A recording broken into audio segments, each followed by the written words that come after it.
A lot of people like to be outside when the weather is nice and warm. Some people get out and go camping and enjoy the great outdoors, but what about in the winter time? Right now in mid-Michigan, it's a beautiful, sunny, blue sky day. It's cold, it's the upper 30s right now, which is unusual for us. We usually have snow on the ground, it's usually bitterly cold, but our van is winterized because we know winter is coming, and we will take trips this winter, like to Tequamanon Falls State Park to see the waterfalls when they're frozen over, and to do some snowshoeing and hit the trails when they are just peaceful and quiet. I am not a big fan of winter. I don't like shoveling snow. I'm not a fan of being cold ever. But there are times when it's hard to disagree with the fact that a place like the Upper Peninsula of Michigan in the winter can be very beautiful, and it's worth going.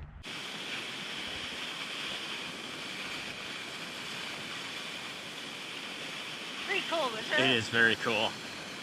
It just takes a little extra preparation, and you need to just think about some of the things you do on a daily basis when you're camping and when you're dealing with an RV, that you have to make sure you're taking the precautions that you need, and you're making sure that you are prepared for any sort of weather that might happen.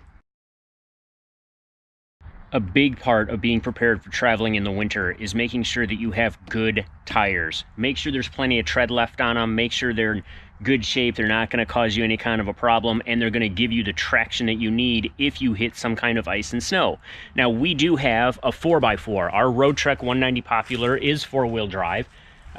I don't engage it very often. There are times in the summertime when we're out, we'll use it in sand so that I have some additional peace of mind for traction. And when we've taken trips to places like the Michigan Upper Peninsula before, I have engaged it occasionally when it's a little slippery for some ice. I tend to use it most up north when we're in parking lots. We'll be stopping at a restaurant or something, and we'll end up taking that parking spot that everybody else is afraid of because they're not sure if they're going to get stuck or they're going to get out of it, especially with a heavy rig like an RV. So we just engage four-wheel drive, plow our way in, plow our way out, and away we go. So that's been a really nice feature of having the four-wheel drive. A couple of problems you need to work on avoiding in the wintertime when you're RVing is dealing with freezing temperatures. That might be with heat, so that you are keeping warm, obviously, but also you have to be careful with water. You don't want to have water in any system where it's going to freeze and crack a pipe and mess up your plumbing. So one of the things we do when we winterize is you have to get all the water out of the system. You drain your freshwater tanks, you drain all your waste tanks, you drain the water heater. You basically get everything out that you can. Then what we do is we run RV antifreeze, and it's what most people do. There's a special antifreeze that is made to go in systems that are used for potable water. So the idea is that this is basically considered food grade antifreeze. At the end of the season, when you are de-winterizing, I guess it would be called, and you are putting water back into your system, you flush everything out and you make sure the antifreeze is out of the system. But if for some reason, after you sanitize it and you've flushed it a few different times, if for some reason there's any residual antifreeze left in there, if you're using the special RV antifreeze, you don't have to worry about it. It's not going to hurt you. Unfortunately, when you're winterized, you don't have water on board, and that is one of the largest inconveniences. We have found there's a number of different ways to carry water. Now, we are in a Class B RV, so we're somewhat limited on space, and a lot of people, when they have a larger unit, might be able to carry much larger water containers and just have it all in one. We have found it works best for us to have multiple containers, different sizes, different shapes, and that allows us to maybe keep a main one in the refrigerator so it's cold, but we can also put others in different places around the van. One of the things when it comes to winter camping is, okay, the question is, what about food? Well, it's pretty much the same. You still make your list, you go to the grocery store, you pack the cupboard, you still have limited space with what you can bring. But it's really then, what do you do about the cooking part of it? We use the grill a lot when we're summer camping. And so in the winter, you probably could still use the grill, but we just choose not to because that would mean standing outside in the snow and the cold, and not something we want to do. So we tend to cook a lot more inside. And two things that you have to remember is you have no water. So we have this cool bucket that fits right down here in the sink. And so I tend to cook in that. So if I do need any water to do any food prep, it catches all here in this little tub, which then we can just toss outside in the snow and the gray water, and that's just fine. The other thing is I tend to rely a lot more on our stovetop in the winter. So anything that I can do on the stove, maybe that's stir fry, mac and cheese, spaghetti, grilled cheese, eggs, what have you. We tend to do it on here just because we don't, like I said, we don't really want to pull out the grill. When we do have power, we are able to also to run the microwave, so we use that a little bit more in the winter as well, just more of a convenience than anything else. But really, winter camping really isn't all that different. Like I said, I shop and cook and prep the same. It's just more of a matter of which foods do we make when and what we like to eat. But that's pretty much it. Another thing when it comes to cooking is the cleanup. Obviously, it's going to be a little bit harder in the winter because you aren't having the running water that you have in the summer. So we still have to carry the water to do that, which means we're a little bit more frugal in terms of how many dishes do we use? How many utensils do we use? I hate using paper and plastic because that just seems like it's a waste for the environment. So we do still try to use real everything when we cook. But we'll just try to do it in one pan, use as limited utensils as possible. But that still allows us, as I said, that red bucket that we use in the sink to clean up. It's really just not a whole lot different, and those are the kind of things that we just make do with when we're winter camping because it's just a blast to go do it. Some people don't realize that Class B RVs have bathrooms on board, and we do. We don't have the walk-in bathroom, the little bit larger one that some of the Class B models have. We have what's referred to as the model that came with the aisle shower. So you literally pull out a shower curtain, you pull the mats or carpets from the floor, and that becomes your shower. And we can get into that in another video when we're given more of a tour of the van, maybe when the weather's warmer, and we actually have water that we can take a shower with. But in the wintertime, you don't have that problem because you don't have any water, so you're not taking showers. But you might still want to use the bathroom. And you can flush your toilet, you just have to do it with antifreeze. Remember the RV antifreeze that I mentioned earlier when you're using it for winterizing? It's the same stuff. You just use that in the toilet to flush. The general rule is about 2 to 1. I'll let you figure out what that references to. But you want to make sure that you have plenty of antifreeze in the holding tanks. You don't end up with any kind of freezing going on in the tanks. It's going to cause a problem for you later on. Now, when we travel in the winter, we do tend to use gas stations, rest areas, restaurants. We tend to use state park and campground facilities more when we're using the restroom because we don't want to use the tank because we don't have fresh water on board. But if you are stuck somewhere without a bathroom available, or you're out and about exploring and you want to come back to the RV and you need to take a break, well, you can do it. Doesn't matter what the temperature is. You're just going to be using antifreeze instead of water, but you're still flushing the toilet, and it's nice to have that ability. Winter camping really isn't all that different than summer or fall camping. The only thing that you really have to worry about is what do you do with your wet clothes? You know, when you're out in the summertime, you're at the beach, you got swimsuits, you got wet towels. Usually you go back to your campsite and you hang them on the picnic table or a clothesline that you've strung between trees. But in the winter, if you hang them outside, they're really just going to freeze. So in our RV, we figured out a number of different ways that we can have extra hanging space. One way is we found this nice towel rack here that hangs over our shower door, and we can have our wet towels, our clothes, clip things on hangers or whatever we need to do, in addition to the built-in bar that's already here on the thing. The other thing that we found was this nice towel rack, or what we consider a towel rack. It actually is meant for a passenger car that you would hook between in the back passenger seats, but it's great for when we need to hang up wet snow pants, hats, gloves, mittens, anything that would be just kind of soaking wet from the outside, and it just gives us some extra space to hang things on and gets them out of the way. Winter camping tends to lend itself to extra layers. You've got snow pants, boots, jackets, vests, all sorts of things. They tend to be big and bulky and heavy, and you're thinking, oh my gosh, where am I going to put this stuff? Especially in the small space that we have here, it's a little bit more complicated.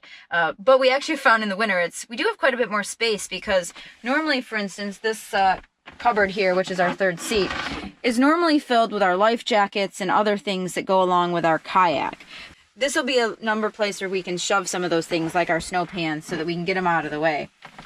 It just helps to have that extra space because you do find that you're like, oh my gosh, where's all this stuff going to go? Sweaters are bulky and everything's just a little bit heavier. But by pulling out the kayak, pulling out the grill, pulling out some of that other stuff, we're able to get a little bit more space in here. And And then we'll just kind of shift around depending on what activities we're doing. With a Class B, we know there's not a whole lot of extra storage. We don't have a big outside bay that we can put everything in underneath.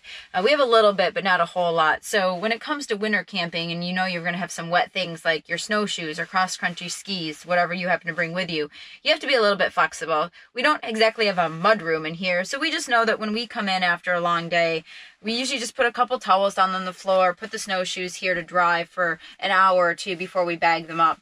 So it's really just about making it work, figuring it out, being flexible, and finding what combination of space and use works for you.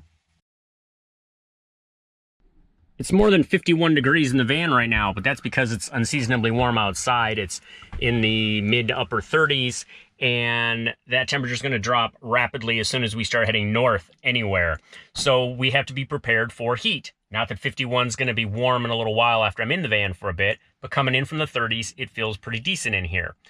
We don't like to keep the van hot, but, you know, we don't keep our house hot either. Usually we're running at about 67, 68 degrees at home, and that is where we try to keep the van at, maybe a little bit lower because we might have a few extra layers on in the wintertime with extra clothing anyway. There's a couple different ways to consider heat. Hopefully you have some sort of an onboard unit. We do have a propane furnace that we use, although it can be really loud at night in such a small space. And when it kicks on and off with the thermostat, it can make for a bit of a restless night until you get used to that. So we also tend to carry a small electric heater, and that works if we're going to be someplace, say at a state campground, that has electric power available. Then you can plug in and you can use the electric heater, which is much quieter, and it just helps to maintain a more even level of heat and temperature in the van. One of the great things that I have found we do, for example, when we go up to Tequamanon and we are out snowshoeing for the day, for example, what's really nice is we are plugged in at the campground and we have the electric heat going. And then when we leave and we drive over to park somewhere to be closer to the falls or to the trails, when we're parked in the parking lot, I just leave the furnace on, so it's running on battery and propane, but it's cycling and it's keeping the van at a reasonable temperature. I probably don't keep it as high as I would if we were in the van, but it's enough to keep it comfortable. And then when we do get back from snowshoeing, it feels really good. And then when you go back to the campground and you can plug in again, the electric heater doesn't have to work nearly as hard to bring the temperature in the van back up to where you would like to have it while you're spending more time in it.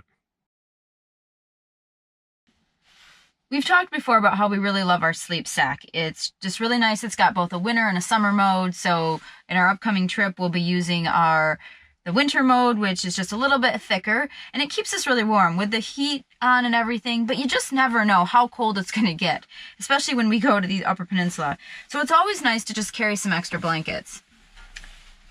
So in our cupboard here, we've got a couple different throws that we've packed in here. We have this really nice fleece that we actually got at Yellowstone National Park. It was, I don't know, it's just really cool. It's got a cute design on it. But one of my favorite things is these down throws that I got a long time ago.